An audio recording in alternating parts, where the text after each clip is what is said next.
Hello, everybody. It is The Wire. We've got hot off the press NBA news that we've got to talk about. Marvin's going to unmute when it's time because we had a trade of John Wall, Russell Westbrook. Now, I don't know how well that's going to go, guys. I think both of them have like a 33% three-point shooting field goal. They're both similar players. They attack the basket and then kind of penetrate and distribute. That's kind of their niche. That's kind of what they do as a point guard. So I don't know if Bradley Beal's going to get anything out of this. I don't know if Houston's going to get anything out of this. And if you remember with Houston, I think they traded 3 first-round picks, Marvin, to originally get Russ. Now they had to make the move. James Harden wanted to try it. And so now it didn't work, and they're trying to salvage what they can. They're picking up John Wall off of an injury. Now, he was once great and was an incredible scoring point guard, but I feel like both teams lose here, Marvin, Tony. I don't feel like anybody really wins, but it was something that kind of had to be done, particularly for Houston. I'm curious to see Bradley and Russell Westbrook, but I do feel like I said, it's going to be that John Wall, Bradley Beal. So it's not going to really that much different. And when you look at the Wizards in the East, I just don't see where they fit in. I don't see how they get an 8th seed because Atlanta definitely stocked up and they're looking a lot tougher now. So that trade was kind of interesting. And just a quick note as well. Today, James Harden has skipped practice, today being 12/7. So by the time you hear this, he'd already skipped. Probably for a couple days. I don't see the boy coming in. He's in Vegas, Marvin. He's still in Vegas. They're taking photos as of now. 2 hours ago, he was still in Vegas. He is clearly boycotting training.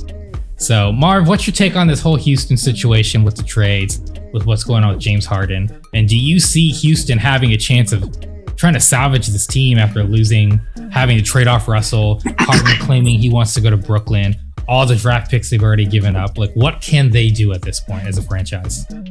Well, let's start with James Harden. Well, it's pretty crystal clear that he wants out. It's clear that it's just not working. Whether it's the pieces they put around James Harden all these years, when you look at Dwight Howard, you look at Chris Paul, you look at what they've been able, Daryl Morey was able to put around him, it just wasn't able to work. So I think in essence, what you have here is James Harden putting his foot down, boycotting, like you said, boycotting the trade. Do I think that the trade that he wants to the Nets is going to happen? No, not at this moment, because they would have to trade Kyrie Irving or Kevin Durant, and that's just simply not going to happen. And even if they did go along with that trade, it still wouldn't. It would look great on paper, but implementing them into that system with Steve Nash still has so many question marks around it. And in regards to John Wall for Russell Westbrook, yeah, it's a negated trade. I don't think either team, either franchise benefits. I mean, at this point, I think Russell Westbrook, like I told a friend of mine the other day, y'all, he's just putting on jerseys at this point. I hate to say that. Russell's a great player, Hall of Fame player, MVP. But if you look at his style of play, it just doesn't work. It's just not complimentary to other superstars in the league. So I think that when they looked at the trade regarding Russell Westbrook and where they could market him, there really wasn't that many suitors. So trading him to Washington, yeah, it's great for the fans. Chocolate City is going to love, Russell Westbrook, his energy, what he brings to the team. He gives you 110% every night. As far as Houston, you don't know what you're getting with John Wall, y'all. You just don't know. Like you said, Tony Richie hasn't played for 2 years, so you don't know what you're getting. And so that's not sitting right with James Harden. James Harden could say he preferably would like to play with John Wall, but James Harden has said a lot of shit this summer. He has said a lot. When they said he wanted a trade to Brooklyn. He posted on his Instagram a bottle with a cap off. And for all of you out there to know the slang, it means no cap, which means in translation, somebody's lying. But we all know it kind of seems like James is lying, Richie, in this situation by not showing up to practice. It seems as if he's letting everyone know subliminally, are won out. So I just think that, like you said, I think this trade, nobody wins here. Both teams don't get better. This doesn't make Houston, this doesn't propel them back into the championship picture. This actually gives them a step back, because you know they're getting a guy that they're unsure of. 2 years and not playing ball, like I said. So, like I said, in conclusion, Rich, it's a negated trade. Yeah, I definitely feel you, Marvin. That's kind of my concern. It's a trade that's like zero sum and equality. Now, technically, Houston gets a pick out of it too. So, maybe it'll help potentially down the road. I think it's just a weird situation for everyone, right? Like, I don't think anyone who would have guessed that they bet the farm on getting Russell Westbrook in there and have Brody play with Harden. And then a year later, the kids who were literal best friends playing basketball in middle school and high school together came up together, wanted to play together, would recognize as friends, our styles don't work. And then a troubling thing I heard before I get to you, Tony, that Russell Westbrook said, and Marvin, you were pointing out, is that he had said, I want to play my style again. And what you said is the facts. His style isn't conducive to winning. His style is getting triple doubles and averaging it. But I only think there's one player in the league that could, well, technically two, I guess, but one player in the league that really would supplement his style and complement it. And it was kind of funny because at the beginning of the season, about a month ago, they were actually trying to make a play at James Harden, which Russell would kind of work for too, which is Steph Curry. He's one of the few players that just has enough gift off the ball that he could survive not having the ball in his hands and still be successful. I don't believe there's enough basketball player. Steph Curry's 1 in a billion, but I think he's the only guy that okay, fine, Russ is gonna have, or Harden are gonna have a high usage rate. They're gonna carry the ball the whole time, and Steph's willing to just stand in the corner and take a shot. Like, for instance, if it was just Clay, it's not gonna work out. Clay's a hot and cold kind of guy, where Steph is just consistent. KD's another guy that has the capabilities, but clearly, as we see, doesn't enjoy just being that spot shooter.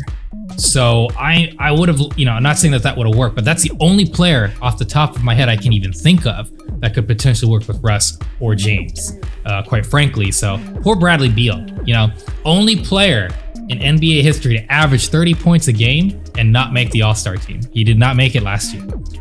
Pretty incredible when you think about that. 30 points a game. Bradley Beal's an incredible guard. Sacramento was trying to make a play for him earlier last year. Lakers were actually trying to get Bradley, did not pan out. And as you can see, clearly they're going the other direction. Washington, they're trying to keep Bradley by bringing in Russ because, again, John Wall wasn't really working with him. I don't see it necessarily working. But Tony, just open-ended question. We're going to kind of bring it back to the 90s, the early 2000s, and things of that nature. My question to you is these players seem to have a lot of power in the NBA nowadays, because now they're willing to say, trade me or I'm not going to play. And it's working. It worked with Anthony Davis with the Lakers. It's clearly worked with Russell Westbrook saying, I will not play. And now James Harden is saying the same thing. Now Houston's clearly saying, James, we got you for 2 years. And we are going to, just like the Davis situation with the Pelicans, they're going to make him play until they can find the right trade, if there is one. But to you, Tony, what could possibly work as the right trade for somebody who is averaging 3 points per game in his career at this point, has one of the highest usage rates there is, and is honestly a top 5 player? And back to the original question, what can teams do nowadays when the superstars clearly have all the power? It's a different dynamic than it used to be. It used to be teams had all the power. They traded you. You couldn't do anything about it. Free agents didn't really switch out, that often. There wasn't this players being friends and working together to leave to locations together. So is there anything these organizations can do, or do you see this as the future of the sport, where the players, unlike the opposite of the NFL, in the NBA, the players are clearly in command of where they want to go, what they can do, and who they're going to play with?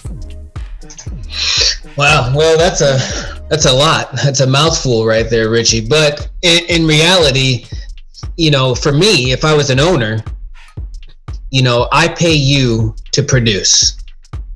Okay, you make me money, but I also employ you. I drafted you, whatever it was, we signed a contract. Okay. So you're going to work through that contract unless I need to get you off of this team.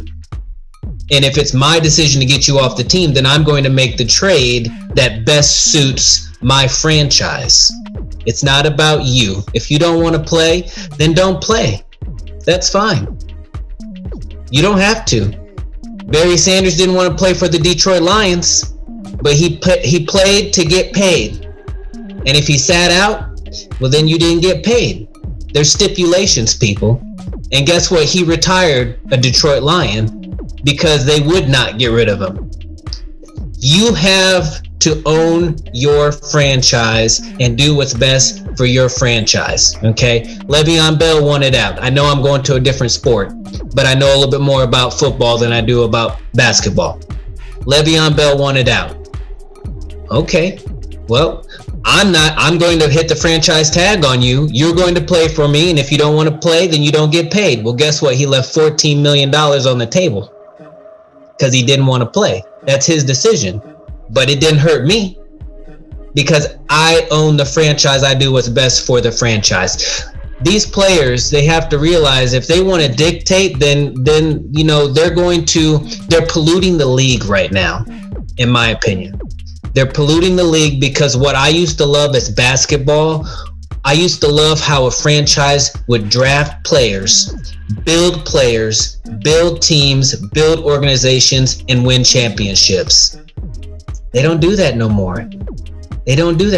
They take whoever's open on the market. This person wants to team up with that person. Hey, man, I want Kyrie. I want KD. I want all these people because I want this big max super team because they think Golden State is the team to beat. Golden State's not the team to beat. They're a team to beat, but they're not the team to beat. The team to beat is the Los Angeles Lakers. Okay? And they did it with the same mindset because everybody else is doing it. To get back to your other point, James Harden. If I was James Harden, I would be boycotting practice too. Didn't the league just end? And now you're trying to start it back up? What are we, 18 days away? 18 days you want me to play after I just been sweating? Well, he hadn't, because he got knocked out early in the playoffs. But, still to the point, you need some time off, right? So I understand his frustration. Russell Westbrook and John Wall. I hate to be mean. You both know more about basketball than I do, but I'm just going to call it like it is. That's a bullshit trade. Okay, I know you're getting the number 1 draft pick. I know you are. For Russell Westbrook, for John Wall, and the Houston Rockets also get a number 1 draft pick. But John Wall is not the John Wall that he used to be. Russell is still the dog that he is. He might be up and down here and there, but it's a sport. You're going to have that. It's just how it is. I would ride and die with Russell before I ride and die with John Wall. It's that plain and simple. I understand you have 2 dogs on one team in the same arena and they just don't get along together, but that's your job as the franchise owner to implement and put people in position to control those dogs. That's your job. And it was not successful because you didn't figure out how to get those 2 to work together. That's the bottom line. They could have worked out. They chose to be the alphas instead of having to implement a system where you had 2 alphas that could run. They didn't have that system, therefore it failed. And that's why it was unsuccessful.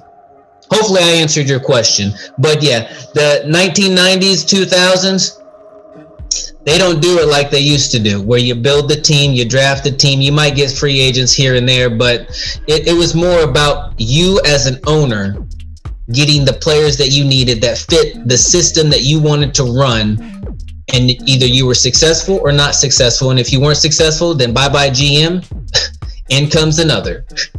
That's just how it works. They don't do that no more. Yeah, and I agree with you. I think we're in a different era, as we just discussed. It's challenging to say the least, and I think my concern as a fan is you look at this now and the way the players have kind of changed the dynamic of the league, and that big market teams are the only teams that can sustain, right? Look at Milwaukee. They got Giannis, but will they get to keep him? We're about to find out. This is a prime example of that. This is a prime example of, okay, if you're not Miami, you're not Chicago, which again, Chicago doesn't even count in the NBA, let's be honest, anymore, but I'm talking about big markets. Miami, Chicago, New York City, Los Angeles, San Francisco. Now the Bay has officially kind of entered that zone, so to speak. New York City. If you're not these giant big market teams in the NBA, I don't see how you survive in the current conditions, as Tony was referring to. Because what can you offer a player if they can get the same money somewhere else at this big city? Why on earth would they go to Milwaukee? Or why on earth would they go to Cleveland and things like that? Now, I believe these cities are great, but the point is, if you're an 18 to 22-year-old kid, maybe 24 to 26, you don't really know what your lifestyle is going to be. So you hear these big names, these big cities, you're going to go there. So I think that's kind of the problem that I view with this is you can't. How on earth can you sustain a team when you're just going to lose your players, so to speak? Now, I think free agency is important and players should have choices and things like that. But I think it has gotten to a tipping point. So I don't know if there's going to be changes or if, like Tony kind of referred to, the NBA takes a more hard stance like the NFL, the owners, in that, fine, sit. You're not getting paid. And we'll see if they're willing to sit. Because Tony, as you mentioned, Le'Veon was 14 mil, something like that. Now, if James Harden were to sit, that's $36 million. It's a little different, little more money there. So I'd be curious to see if he'd be willing to do that. And one last statistic before we swing off, because Tony made a great point. Russell Westbrook is still a dog, and it's still, you will not find a guy that's going to play harder. His career average, 7 rebounds, 8.3 assists, almost 2 steals, and 23 points per game. Now, in his first 3 seasons, because he was a rookie, he averaged 15 points, 16, and 21, so that vastly skews it. We're talking a 4 points per game difference than one LeBron James. Now, I'm not saying he's as good as LeBron, obviously, guys. But my point being is, what LeBron is known for, a 27-7-7 statistic. That's what he's known for. And that all facets of his game are incredible. And I'm not claiming Russell Westbrook is anywhere on that same scope of what he can do and what he offers. But a guy, to Tony's point, that's virtually a 27-7-7 guy, getting traded for a John Wall and a first-round pick does not sit well with me personally. Now, again, I don't think Russell Westbrook is somebody you can build a team around and win. But one first-round pick and John Wall, and that's what the trade was for. Houston was clearly desperate to get him out, but man, I still think he's worth more than John Wall in a first-rounder. So that shocked me. But that's going to do it for the NBA, folks. We're going to be right back. Tony's going to hit us up with some football, and we're going to talk about Baker Mayfield, I'm sure. Marvin's going to love that one. Stay tuned. Are you tired of the mundane one subject, one point of view podcast? Have you been searching for a show that combines comedy, games, current events, and hot new up-and-coming artists? Well, look no further. The H2G podcast has everything you need to start your week out right. So what are you waiting for? Stream previous seasons now at h2gpodcast.com. The H2G podcast, Mondays at 10 a.m. Eastern Standard Time. Available at all social media platforms near you.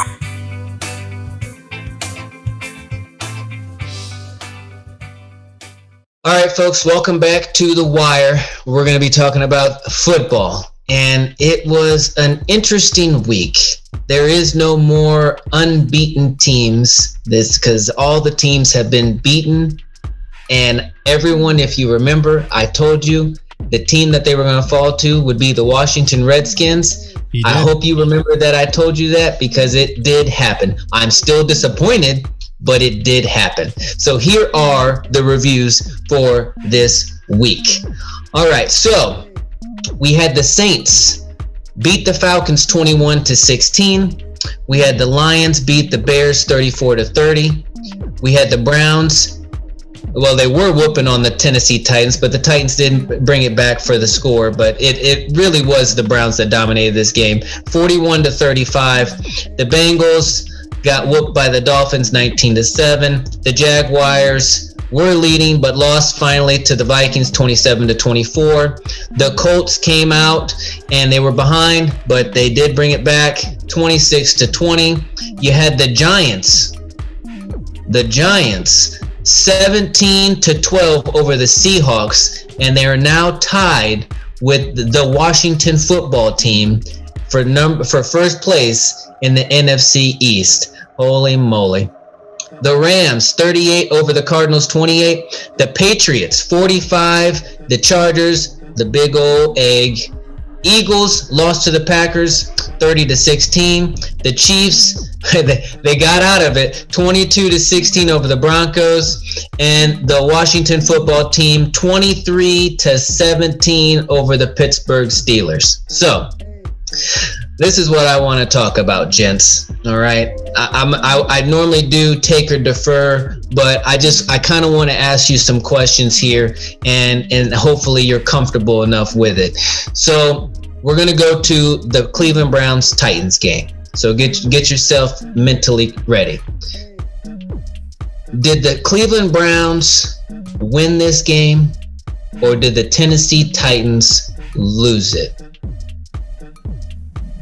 Now, you might be thinking, wait a second, that doesn't make sense. The Cleveland Browns obviously won the game, but I just want to know, what about the Cleveland Browns stood out to you that they won, or what stood out to you about the Tennessee Titans that they lost? Because the Titans, if they would have done a lot of things different, even though the Cleveland Browns had a great first half, the Titans were coming back.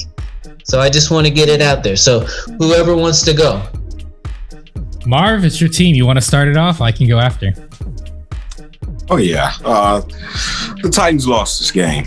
Browns didn't win this game. I mean, you all on this panel and the fans out there will probably give Baker Mayfield all the credit in the world that he half deserves for Sunday.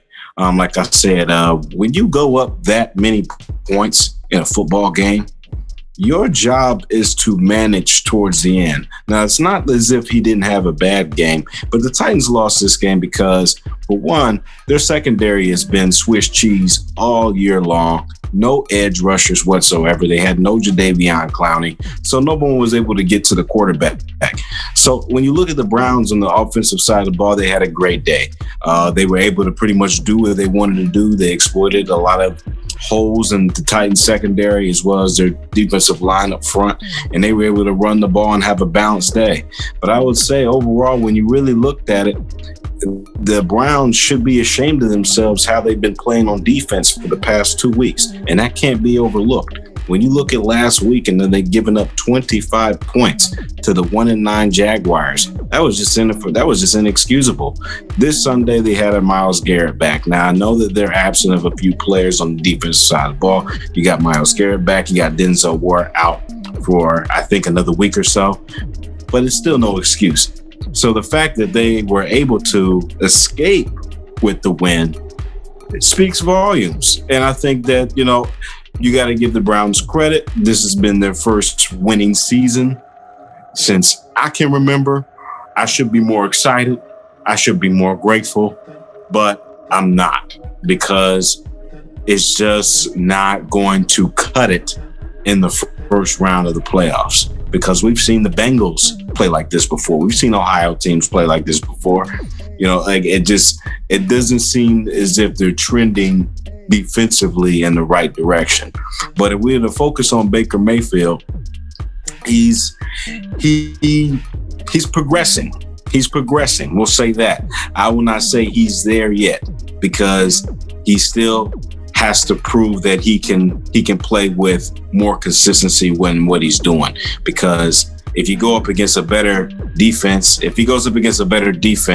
than the Titans this Sunday, they're going to be in a whirlwind of trouble, because you can't sustain. The Browns have got big leads like that this year. The track record shows that they had a big lead against Dallas, and Dallas And Dallas could have won that game if they had just stopped Odell in that 50-yard touchdown. So the Browns have a lot of adjustments to make defensively. They had a great game, but it's still a shaky foundation that they're sitting on going into the playoffs. But if you look at Baker Mayfield, doing better, but I'm not sold.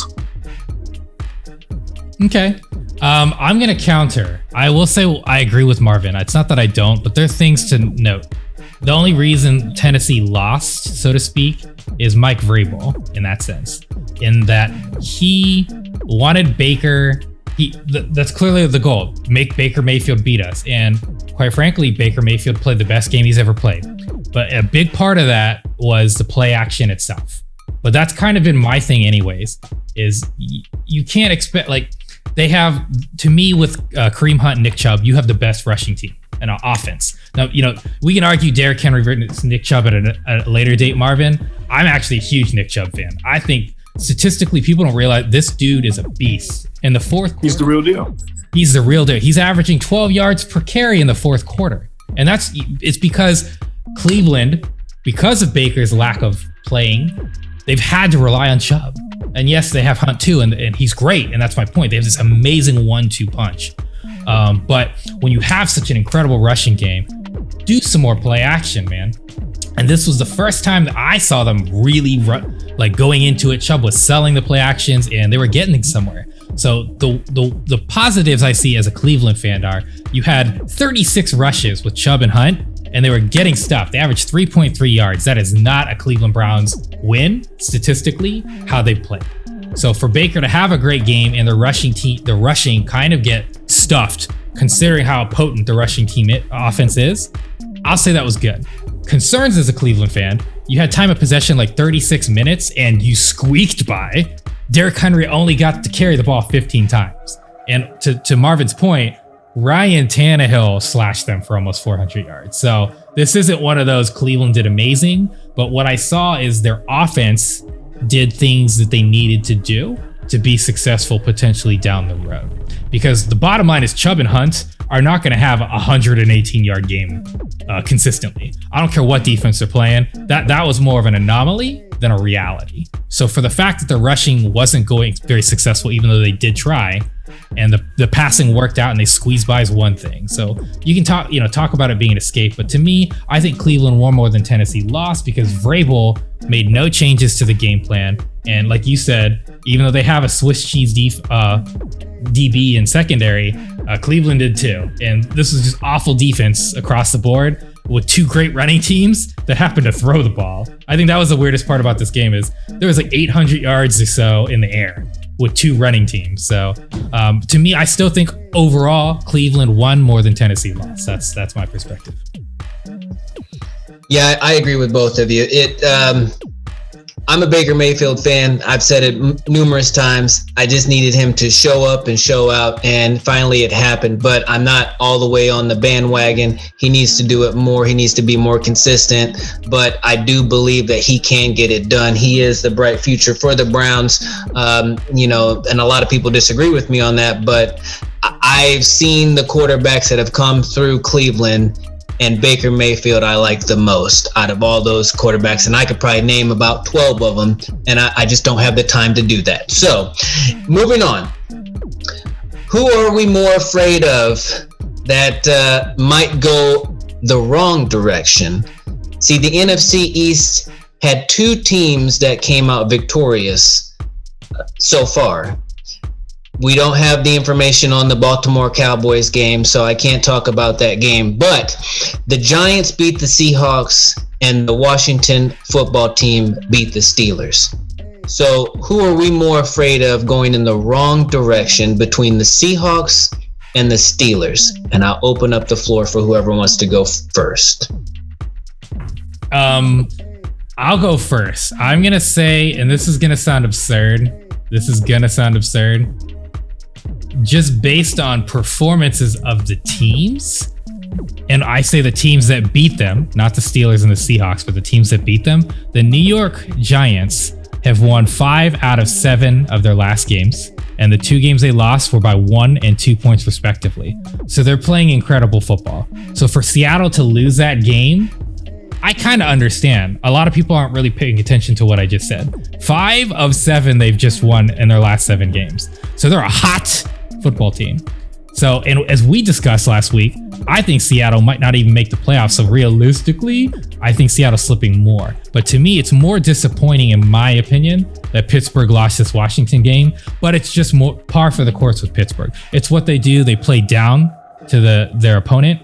But to me, this is cause for concern, because you had the opportunity, and you're playing at such a high level to show your defense and your offense. And there are not many teams that go 11-0 and things of that nature. And they were looking primed to at least show as to be the dominant team. Now, as we've all discussed on this panel, a lot of us still feel they have to get through Kansas City. But my point being is, when you look at the annals of history and what they could have potentially had the opportunity to do, TJ Watt's playing out of his mind, etc. There's so many positives for Pittsburgh that, to me, this is more of a negative trend to them, more so, in my opinion, to Seattle. Because in my opinion, Seattle's done.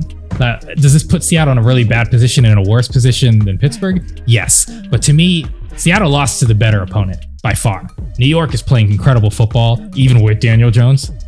So I was shocked. Not that the Washington football team's that bad, but and Tony's been calling it week in and week out. Washington was the team. He's told us that for weeks, and I was just like, no way, no how, man. It was gonna be like Buffalo. But the bottom line is, Tony called it right.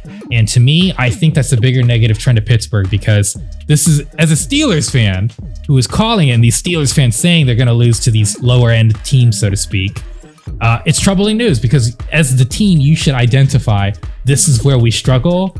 We got to do something, boys. And they didn't get it done. And yes, we can talk about the 3 games in 12 days BS, but every year since 2015, one team has to do that. Pittsburgh happened to be that team this year, so that's not an excuse for this, period. So to me, even though Seattle's probably out of the playoff hunt at this point due to this, what happened, I think they lost to a team that they could have easily lost to. A very hot 4-win-in-a-row team that has only lost their last 2 games by 3 total points.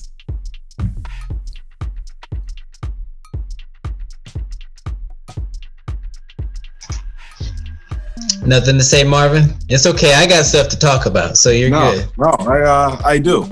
I will say that this is tough. I did watch both games, Steelers and the Giants, and I will have to say that it seems to me like, we're going to have to commit to what I said a few weeks ago. The Seahawks are continuing the trend in the wrong direction.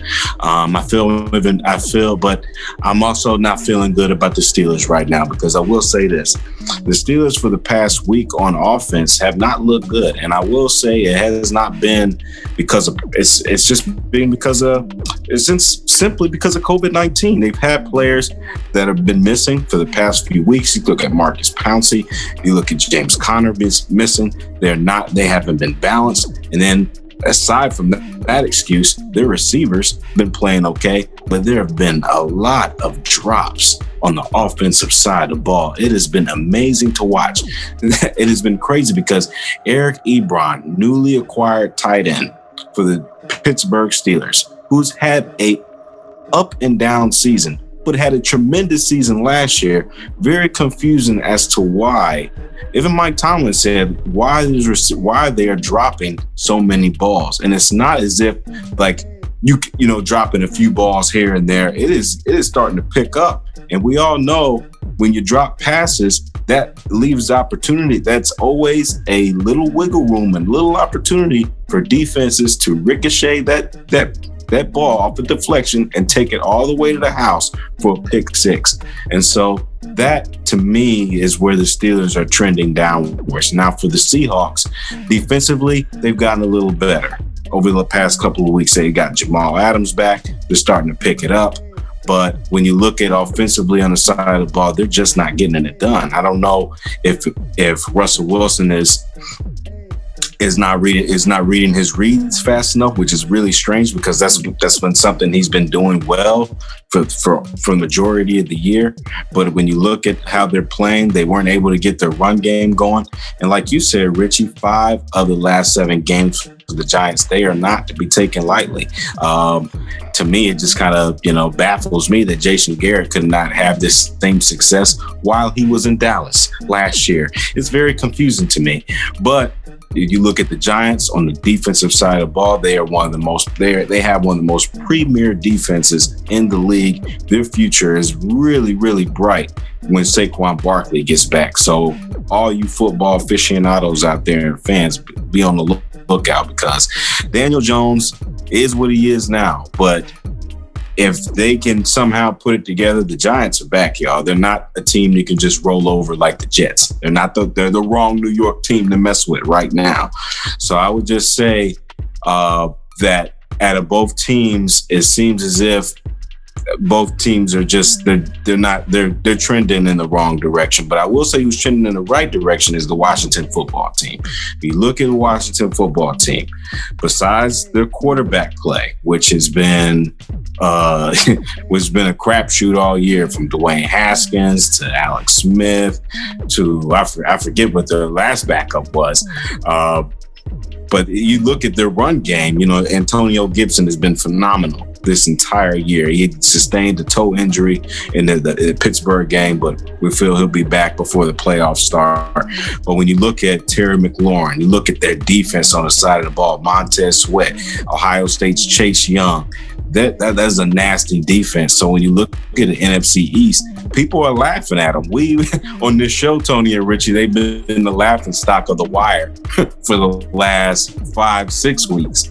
But that division is basically telling y'all those two teams, they're demanding their respect. So at an NFC right now, those are the two teams I got that are trending. They're trending way up.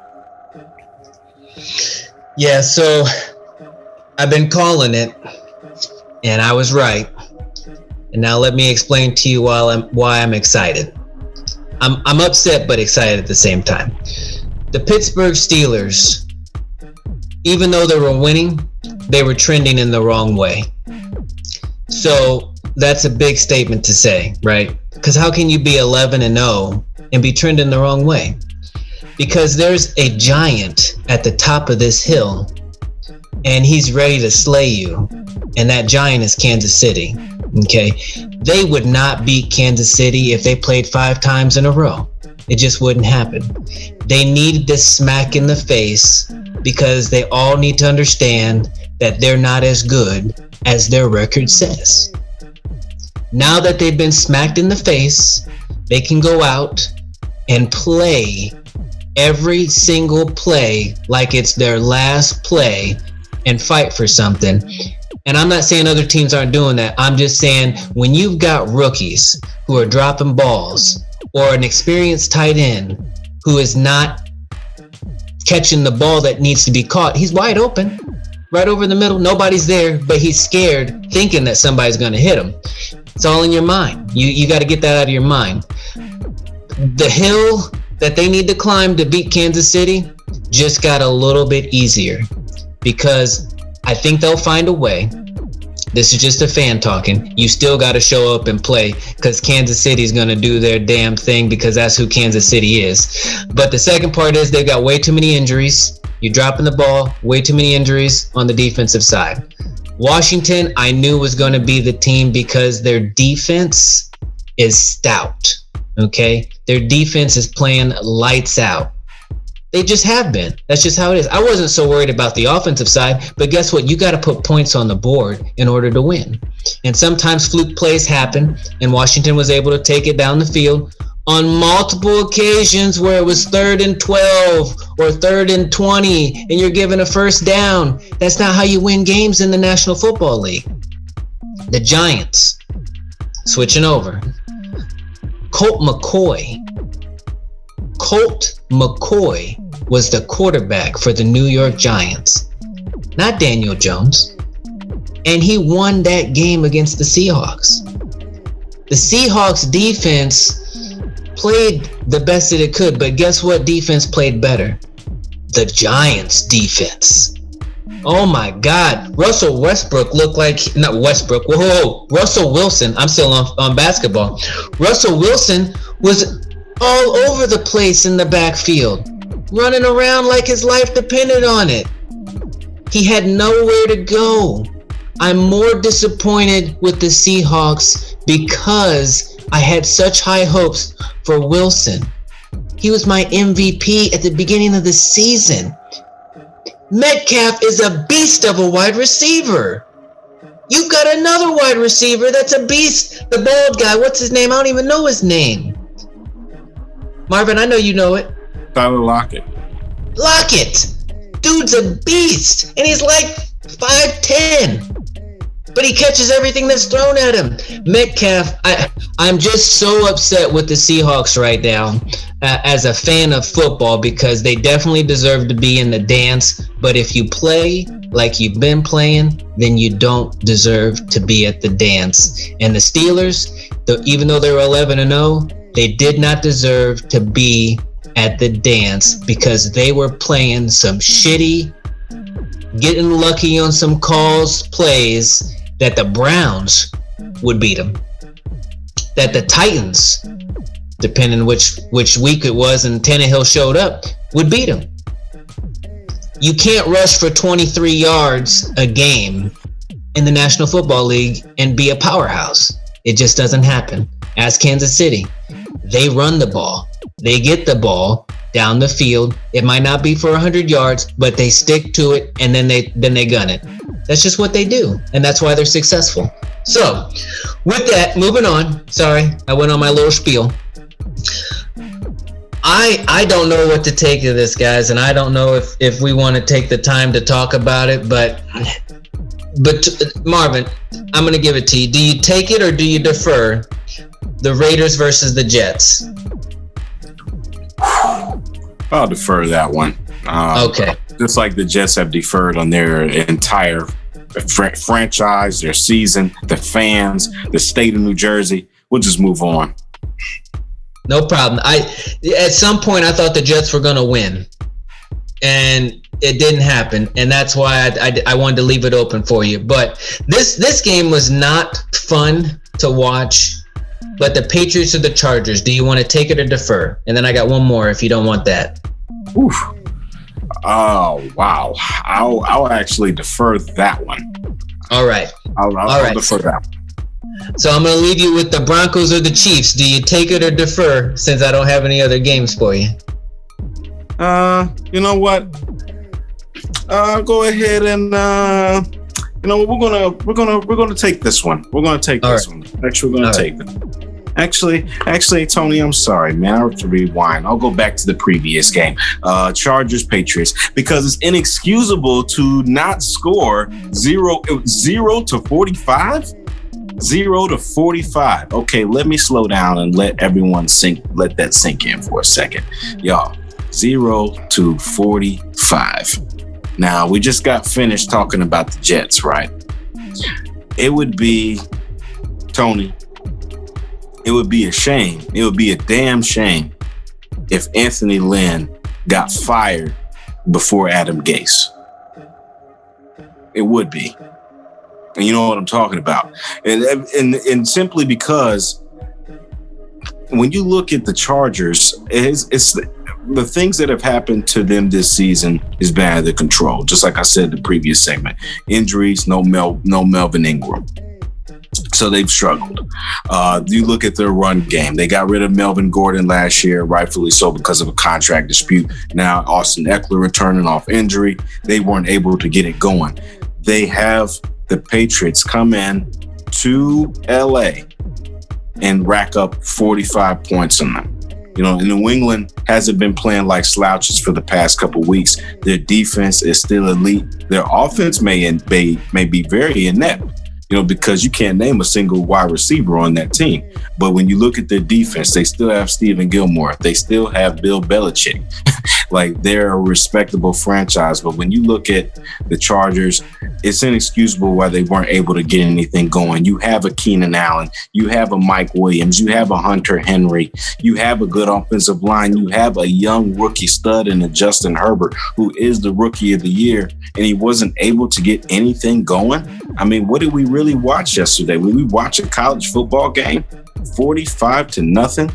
I mean, it's really can be said. I mean, what is going on what is going on with some of these franchises, even on defense? That's my question to you, Richie and Tony. I just want to know what is happening with the current state of NFL defenses now, because it's not like what you've seen even from the dominant days of football. It really just seems as if like personnel doesn't have the experience to have defensive coordinators, special teams, because that across the board just tells me. I mean, yesterday I was praying for Tony. I was praying so hard that Anthony Lynn didn't get fired, because it's not fair. You know, when you look at the Jets and you look at the Chargers, they're two bad franchises, but at least the Chargers have won a game. It just was confusing why they couldn't score 3 points yesterday. They couldn't hang up 3 points. So somebody's going to get fired. I know it's going to be Anthony Lynn. I just hated the fact that yesterday I got a Bleacher Report, y'all, a notification that says Anthony Lynn is on the hot seat. Now, why do I get a notification like that before I get one that says Adam Gase isn't on the hot seat? Because his ass should be on the hot seat, not Anthony Lynn. Anthony Lynn didn't go out there and play quarterback yesterday. He didn't play defense yesterday. He didn't run the ball yesterday. He had a game plan.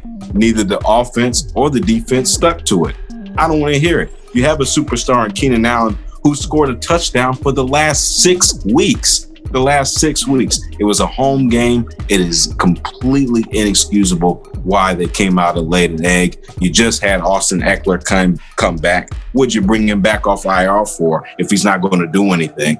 So to me, like I said, I'm not a Chargers fan, but I hate to see teams go out like that on a Sunday and just lay an egg, because that's not what fans want to see. That's not football. That's college football. That's varsity. That's barely JV football. I'm sorry, Tony. I just had to get that out there, because what stuck out to me the most was after the game. Like I said, I'll go back to it, Richie, Tony. I'll say it again. And for all y'all out there that didn't hear me, if y'all watching football this year, y'all know. Go look at the records, go look at the standings. It will be a damn shame. Look at everyone that's got fired. Look at everyone that's lost their job. Adam Gase still has his.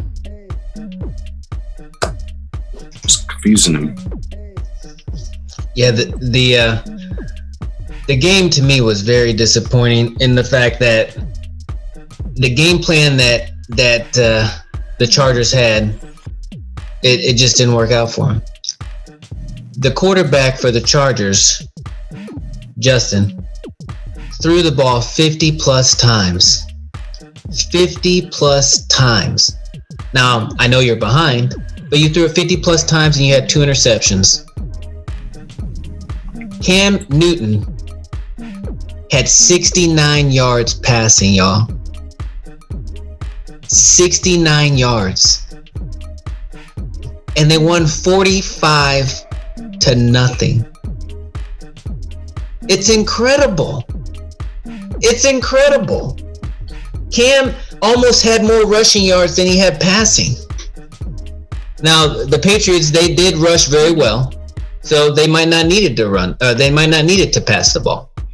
And when you're up by a lot, then you really shouldn't be passing the ball anyway, unless your game plan is like the Steelers, where you don't have a run game and all you can do is pass on 3rd and 1 and shotgun. Anyway, yeah, I agree. It's pretty sad. And if it does go down the way that you said it would go down, I think I read something where the Jets fired their defensive coordinator. But is it really? He gets fired first. He gets fired first. Is it really the defensive coordinator that needs to go? Right, Tony. Like he was the problem yesterday. Like he's been the guy that's made them 0-12.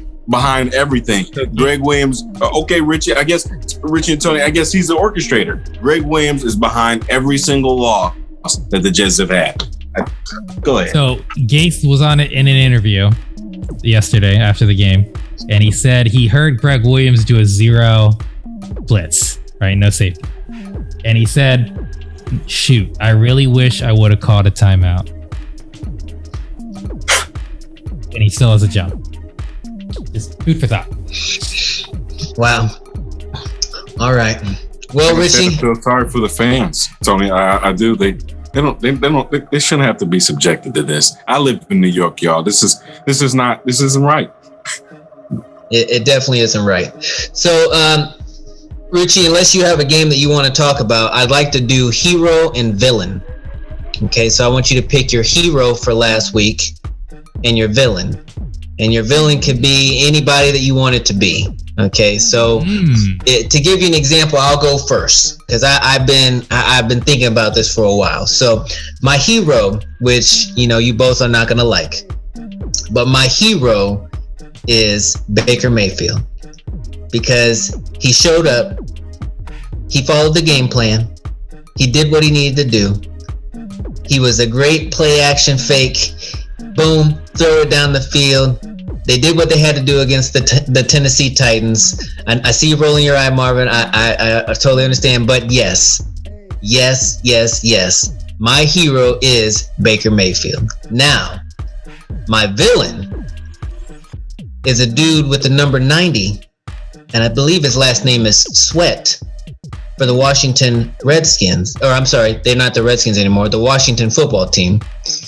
Who put his arm up and deflected a pass by Ben Roethlisberger, and it goes in the air, and it's intercepted by John Bostic, who used to be a Pittsburgh Steeler, who is my co-villain, to end the drive where the Steelers might have been able to go down the field and win, but they didn't win because I'm happy they didn't win because I needed them to lose this game. But however, Sweat, Bostic, you're still my villains. Go out there and play like you've been playing. This football team, I really do believe, could probably run the NFC East because the Philadelphia Eagles are nowhere to be seen. And the Dallas Cowboys, they are the Dallas Cowboys. That's just how it is. The Giants, Colt McCoy. If Jones comes back, I'll jump on the bandwagon. But if Colt McCoy stays at the helm, you know how I told you about them Browns quarterbacks. That's why I like Baker so much. Honestly, Baker's a good choice. I would have said it just to troll Marvin if you didn't already say it. But to me, the hero is easily Matthew Stafford. Matt Patricia getting fired. Thank the Lord in the heavens, as Gase needs to be fired. And Matthew Stafford comes out showing you why they need to re-sign him. People are kind of talking about giving him a fresh restart. And there's been a hashtag on Twitter of free Matthew Stafford. 400 yards, 3 touchdowns, 1 interception, and a win over Chicago. And that team desperately needed something, just to show you to get that albatross of their back of Matt Patricia. And Matthew Stafford is showing that he is still an incredible player. And he's somebody to, continue that franchise has to keep him. What else can they possibly do? He's a great quarterback. Hero of the week to me is Matthew Stafford, just to show the Detroit fans they still got something. They may not have a coach. Their team still got a lot to problems, but you know what? If you got a quarterback in this league, kind of to Marvin's point on the defense being bad, this is a quarterback's league now. They make defenses. It's impossible to play defense in the NFL at this point. So when you got a guy like Matthew Stafford that can throw up $4, you got a chance. So Matthew Stafford is my hero of the week. My villain of the week is actually Andy Reid. It is not a player. Andy Reid is my villain of the week because that game, that Chiefs game we were talking about, that seemed kind of close. And if you look at the scoreboard and you look at Patrick Mahomes, I think he had 314 or 320 yards. And you're like, wow, that's not a Patrick Mahomes game. 1 touchdown, 300 yards. Well, Tyreek Hill actually had 2 touchdown catches. One of them was a hole that got pulled back, and the other one was actually a catch that was ruled an incomplete. And Tyreek didn't know he caught the ball, and I don't know if you guys saw the play, but there's no way he could have known he caught the ball. Basically, he was sliding on his back, the cornerback was on him. He kind of had his arms like this, and the ball was between it. but how's he supposed to know technically like his forearms were like high enough to catch the ball? So when the replay happened, Tyreek had caught the ball, but Tyreek didn't know. He didn't tell Andy, and Andy threw him under the bus. In the post-game interview, he said, "I've never had a wide receiver not know that he caught a football." And it wasn't in a joking way. So, villain of the week, man. You know what? You have a team. You have a coach that's sitting up there reviewing tape. Why did you not call a timeout? Why did you not have them check? You punted 20 seconds after the play. You immediately punted. You could have took more clock and kind of see what happened. And you're going to blame it on your wide receiver. So Andy Reid is a Hall of Fame coach, incredible coach, doing a great job with the Chiefs. But to me, absolutely villain of the week.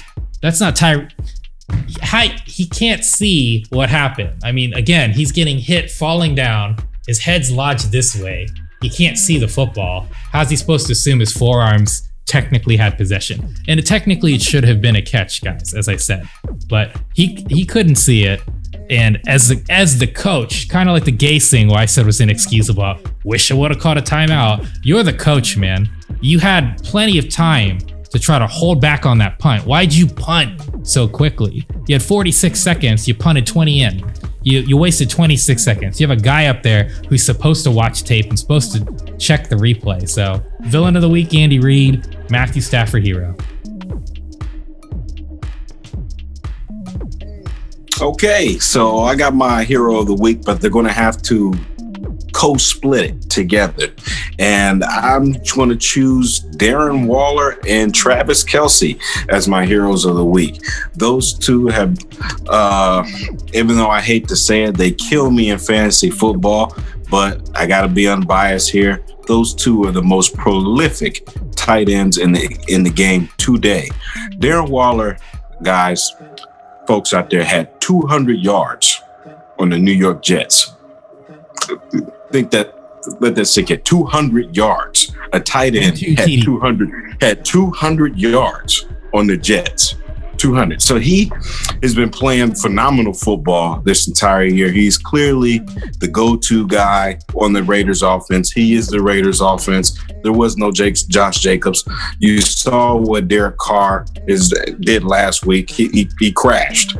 But this week he came back to life, revitalized his career, because I think John Gruden was looking at last week and the last few weeks and was thinking, okay, I might have to move on and get another franchise quarterback come draft time. But Darren Waller is single-handedly saved this offense. How can I forget Travis Kelce? 3 back-to-back 1,000-yard seasons. I mean, this guy, he just strikes fear in opposing DBs every time he's out there. Dude literally just turns around and just catches the ball, and yards after the catch, he's just dominating. Travis Kelce cannot be stopped right now. He's having too much fun with the game.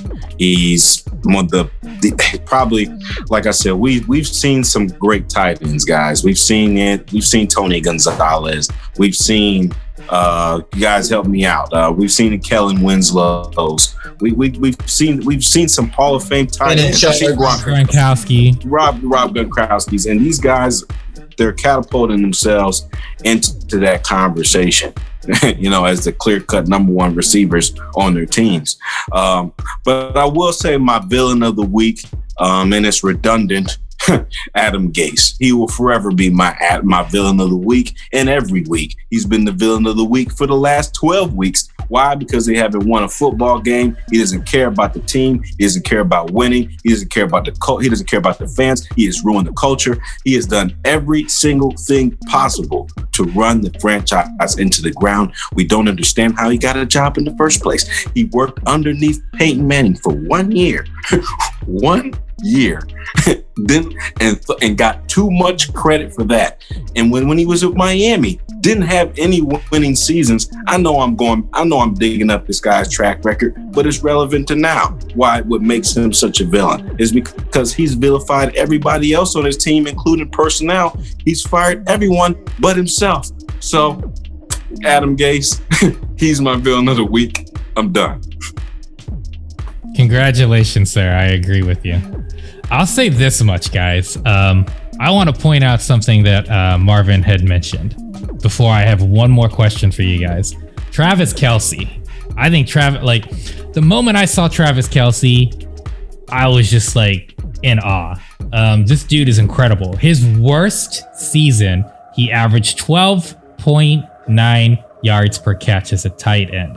12.9. He's also in the shadow of one Tony Gonzalez, as Marvin mentioned, who was an incredible, consummate professional who just happened to play on a horrible team and balled out. And when you look at his statistics, it's a different league. And I can only say this about Tony Gonzalez. Who knows how amazing he would have been in the modern football era. He played in an era where the tight end didn't have the opportunities to make the plays. Like at that point, Shannon Sharp was his competition. And I'm not saying anything derogatory towards Shannon. He's an incredible tight end who actually blocked, unlike Tony Gonzalez. But they just didn't have the opportunities to make these catches. And Tony averaged almost 11 yards per carry back in the 90s. You know what I mean? Like incredible player. But Travis Kelce, guys, he was balling before Patrick Mahomes got there. And now that he's got Patrick Mahomes, I really and truly believe when Kelce's career is over, just because of how talented he is, he's gonna go down as arguably the best tight end of all time, just from a statistical standpoint. The guy averages 1,200 yards a catch. You know what I mean? Like he's second in yards in football, not the team, in football. He is second in the NFL in football, and he's got a competitor in Tyreek Hill as wide receiver. Like he's insane. He's fourth in the league in receptions. Golden State Chiefs. They are the Golden State Chiefs. I mean, you're talking about a 1-2 punch. This guy is a magnet. You throw the ball in the direction of this dude, he's going to catch it. He's 6'5", 260. We talked about a young Claypool in Pittsburgh who's incredible. And I'm not saying, and same thing with DK Metcalf. I'm talking about physical specimens. Travis Kelce is that specimen. He doesn't have their athleticism and the speed and etc. But that's the point. He's the mismatch. He's the tight end, and he is basically a wide receiver playing tight end. He is not blocking, but that's the point. He is not as fast, but the bottom line is this: you cannot put a corner on him because he's too fucking big. He is bigger than DK is more muscular, but Travis Kelce is almost 270, man. That is a big guy. You are not keeping a corner on him. He'll just flick you off of him. This guy is incredible, and he is a big part of why Kansas City is going to be successful. But they also have the running back, as Tony mentioned. They actually have a balanced offense. Now, yes, the rushing is, I think, 15th or 16th in the league. Extremely mediocre. But to Tony's point, they at least try to run the ball. They have the two top receiving unit in football at the moment, and they have the best quarterback in the league. And this is my last question. Kansas City and Pittsburgh are fighting for first place. Technically, Pittsburgh still has it because they lost to an NFC opponent, whereas Kansas City lost to Las Vegas, formerly Oakland, an AFC opponent and a division rival. So, question for you guys. Who do you think will end up with the first seed? Will it be the Steelers, who have to compete with Cleveland, Buffalo, and I think the Colts? Or do you think it'll be Kansas City, who have to deal with potentially the Falcons, who are kind of on a little hot streak, not a great team, and New Orleans Saints, although don't have Drew Brees, still playing really well. So who do you see as getting the pick? Because again, guys, if they both lose another game and Kansas City loses to an NFC team, like say the Saints, and the Steelers lose to any team, Kansas City will get the first pick. So the first for the playoffs. Do you think Kansas City will be able to win out? Do you think Pittsburgh will win out? Because at the end of the day, Pittsburgh has to essentially win out to be able to maintain that first seed as opposed to the second seed. And I do believe the seeding will be very important regardless of crowds and things of that nature. So Tony, as a Pittsburgh fan and the Kansas City understanding like what they're capable of, do you think Pittsburgh will be able to run the gamut of beating the Bills, who they play next? And side note, I don't think they have a chance. They're going to destroy Buffalo after losing to Washington. but they're gonna have to play Buffalo, they're gonna have to play Indianapolis, and they're gonna have to play the Browns, I believe, is their final game. And let's not forget, guys, the Browns at 9-3, they got a rushing attack that they plan on using, and they're gonna need to make that wild card. So in my opinion, fans, Pittsburgh has by far the tougher closing schedule. Tony, who do you believe will be the number 1 seed at the end of the regular season? Well, the only team that I think that the Saints will lose, or the only team I think the Kansas City Chiefs will lose to is the Saints. Okay, that's the only potential team that I could see them losing. They'll probably end up winning that. But if they end up losing that game, they're 14-2. And I have the Steelers at 14-2. They might go 13-3, but more than likely I see them at 14-2. I'm telling you guys, if I know the Steelers, which I do, and if I know Mike Tomlin, which I do, this Buffalo game, everyone's going to be talking about how the Steelers lost to the Washington football team, the WFT team, that they're just going to, oh yeah, they're going to lose to Buffalo. It's going to be, it's a cinch. It's going to be that. Watch that game. Mark it down. I called the Washington game.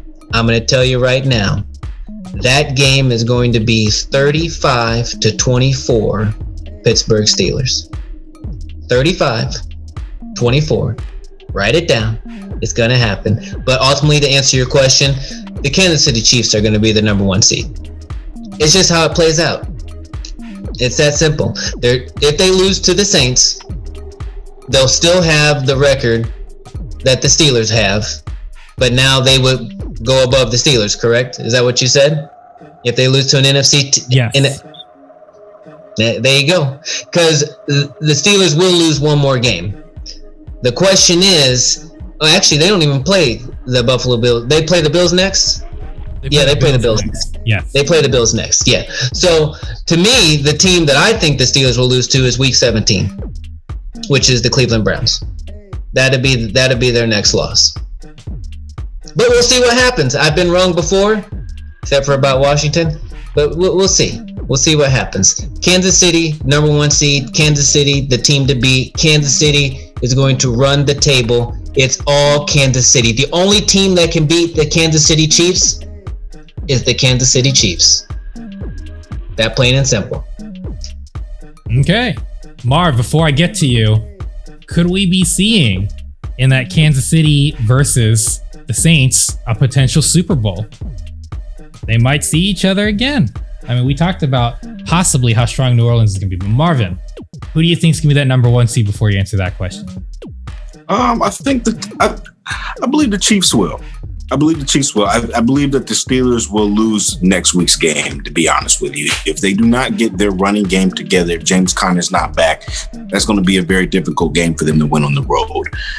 When you look at defensively on the side of the ball for the Steelers, they could finish strong. Now, if they do somehow win next week, I think that the toughest test for them would be going up against Cleveland in Week 17, because when you look at Cleveland, they're getting healthy on the defensive side of the ball too. So it all depends on how Big Ben plays on the road. I like Patrick Mahomes playing on the road better than I do Big Ben come down the stretch of the postseason. I think, like what Tony was saying, the only team that can beat themselves is the Chiefs. Now, you've seen throughout the course of the year, their defense give up a lot of points. The defense plays up and down. I think that the defense is not always held to the same standard as the offense. But I think that with the Chiefs remaining scheduled, I think it's still their table to run. But I think that the Steelers remaining scheduled, it's going to be tough for Big Ben on the week. Might struggle on the road to get it going. But then again, I might be wrong. But then again, I doubt it. But I'm going to go along with Tony on this one. I say that the Chiefs are running the table. They are the crystal clear favorites. They will be the 1 seed to finish the season. Okay, I'll say this much. It's going to be fun to watch the rest of football. I'm curious about the Steelers, not from the perspective of they're not fraudulent. I don't mean it in that way, folks. But they have a tough schedule. And quite frankly, a lot of their early schedule was not so tough. And I'm looking forward to that Cleveland game because the first time they played Cleveland, they drubbed them 38-7. But now you're looking at what I think of is a more matured understanding of that incredible running game. And don't get me wrong, if anybody can handle it, it's Pittsburgh. But we'll look out for Stefon Diggs next week because he's going to be playing against Pittsburgh. And from my understanding, Joe Hayden might not be at the game, Tony. I'm not sure. I think their concussion protocol, we're going to have to see about that. And if Hayden isn't there for Diggs, I still believe, and I agree with Tony, and as I said, I don't believe Buffalo has a chance because I think this is the game where Pittsburgh comes out angry after losing to Washington. But if you're a Stefon Diggs guy and he's on your fantasy football team, start clapping them hands, man. I fully He's on mine. He's on yours? I expect that boy to have 150. I think he'll get it. I think Richie, that will be his week. I wanted to answer your question, and Tony, I wanted to chime in on this. That game between the Chiefs and the Saints, I will say this: the Saints' defense is nothing like Pat Mahomes has seen before this year. It's not. The Saints' defense and the Steelers' defense. Now, Patrick Mahomes has struggled against good defenses, especially down in the red zone. I think when you give Patrick Mahomes 50 more yards to work with, it's easier for him to air the ball out to Tyreek Hill, get it closer to the goal line, and use your Travis Kelce. But I think that in terms of, a matchup defensively, it can go either way, especially if the Saints get Drew Brees back for that matchup. I feel it's going to be the toughest test for the Chiefs that week. Yeah, I echo your sentiment, Marvin. To me, that's gonna be my favorite game of the season, if not Pittsburgh versus Cleveland, because that could be a hell of a dogfight as well. But I see that as the potential Super Bowl matchup. The NFC, and it's interesting because I think we all looked at it early in the season, and what we looked at was teams and the NFC, and just kind of like, oh man, outside of like the Saints and the Seahawks and etc., it didn't seem that strong. But when you really start looking at these teams, there's just so many great, offense in this league is crazy now. I don't know how else to say that. And when you look at like side note, by the way, good offense, but starting to lose is the Cardinals, man. After that Hail Mary, they are 0-2, by the way. But you look at the NFC and you look at the Green Bay Packers and you look at the Saints. And honestly, you look at most of that NFC West. The crazy thing about that whole NFC West is there's so many solid teams. And you look at that AFC North, right? You get some similarities, although Baltimore's clearly showing. And what a day is this? The Cleveland Browns are first winning season in God knows how long. And Baltimore isn't even going to make the playoffs. I think we were talking about at the time that Cleveland would be sneaking in, and that was their only chance. But my goodness, Baltimore has almost no shot now. They're 6-5. I don't see them coming back at this point. So I am curious to see who will end up being in the Super Bowl. So real quick, we're talking Super Bowl. Who's your pick, AFC, NFC? We're getting closer to the Super Bowl, boys. AFC, NFC. Tony, who you got? Well, the last time the Browns did it was 2007, having a winning season. I just wanted to let you know that 2007. Listen. The Washington football team is going to the Super Bowl. Okay. All right. I'm just telling you right now. because it's 2020, it's only fitting that the Washington football team or anybody out of the NFC East would make it to the Super Bowl. So I have to pick between Washington or the Giants. I would rather go with Washington, okay? So I'm going to go with Washington on this. Washington's going to somehow upset all these teams and make it to the Super Bowl. And then it's going to be Alex Smith versus the Kansas City Chiefs, which I think he used to play for, if I don't remember, maybe. And they're going to be like, this clown is not going to beat us. We're going to take it up and down the field. But you talked about defense. And once again, a stout defense versus Patrick Mahomes. Washington football team, Kansas City Chiefs. Obviously, I'm having a little fun here, but you're allowed to have fun. In reality, it's going to come down to the Saints and the Green Bay Packers. That's what it's going to come down to. I'm not going to talk about that TB12 that's, somewhere in Tampa. That was a dream. We'll see what happens, but nah, it's not going to happen. It's going to come down to the Saints, and it's going to come down to the Green Bay Packers. And then I have to ask myself, Drew Brees or Aaron Rodgers? I would take Drew Brees. I would. That's just how it's going to go. Kansas City is the team to beat. I'd love to say the Steelers. I'm not being a fan because I'm not picking the Steelers. The Steelers have to prove to me that they deserve to be there, and the only way they can prove it is by beating Kansas City. That's where you have to go. You have to go through Kansas City to be the top dog. And once that happens, then I'll change my mind. But Kansas City, I can't take it away from Kansas City. Kansas City can only beat Kansas City as of right now. Period.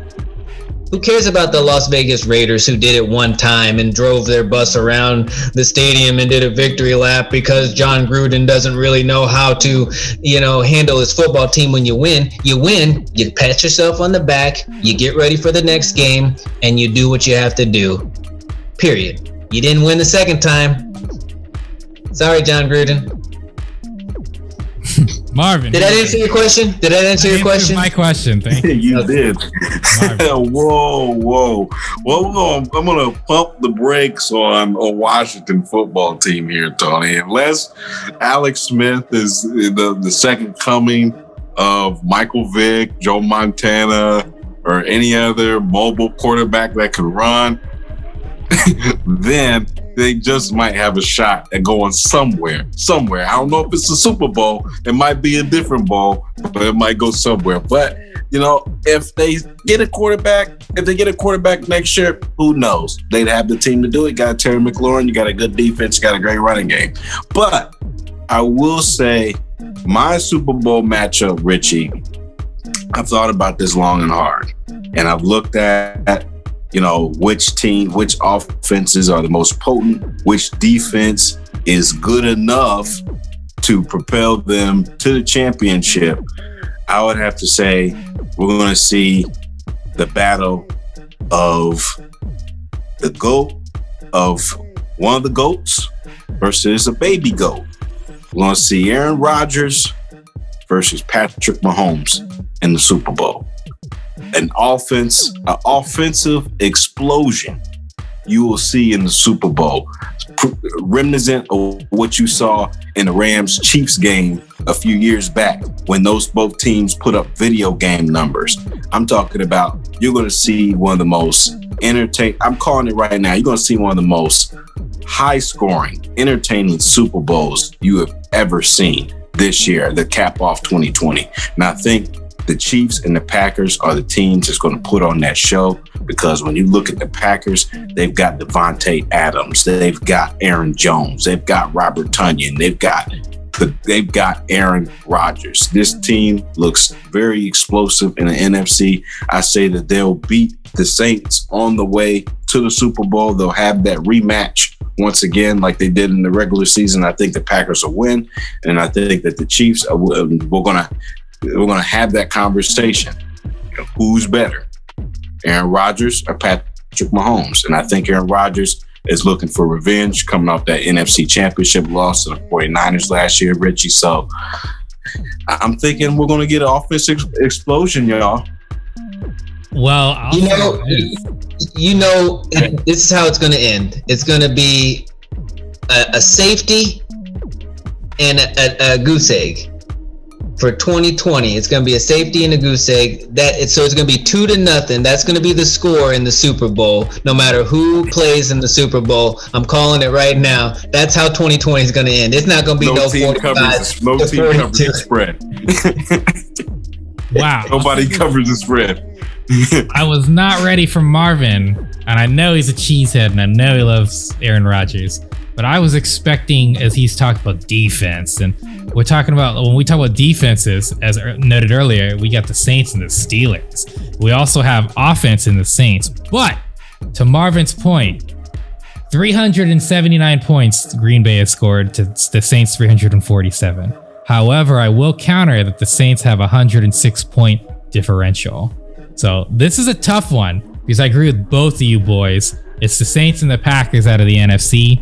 But I'll say this much with you, Marv, and I'm taking an early stance. Somehow, some way, New Orleans always finds a way to get screwed, and I'm with you.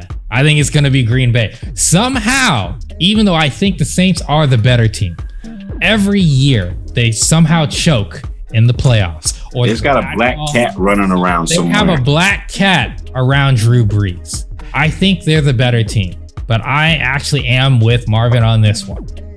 Statistics be damned, logic be damned. I expect that bad boy Aaron Rodgers to be playing Patrick Mahomes again. And I am not discounting out Pittsburgh, people. I just think Pittsburgh has to show me something because I've seen Kansas City. I've seen the two-trick pony that they are, and nobody does it better. I think we talked about it earlier. Golden State. They're the three-point shooters, and you can't keep up with them that way, so you're going to have to play different to beat them. So Pittsburgh, your defense, even though it is playing well, even though you lead the league in turnovers, even though you lead the league in sacks, none of that matters if Travis Kelce and Tyreek Hill, who have 2,200 yards between them, by the way, are able to do something. And I honestly think the biggest issue for Pittsburgh is who we already talked about, Travis Kelce. So yes, I think it'll be a Pittsburgh, Kansas City AFC championship.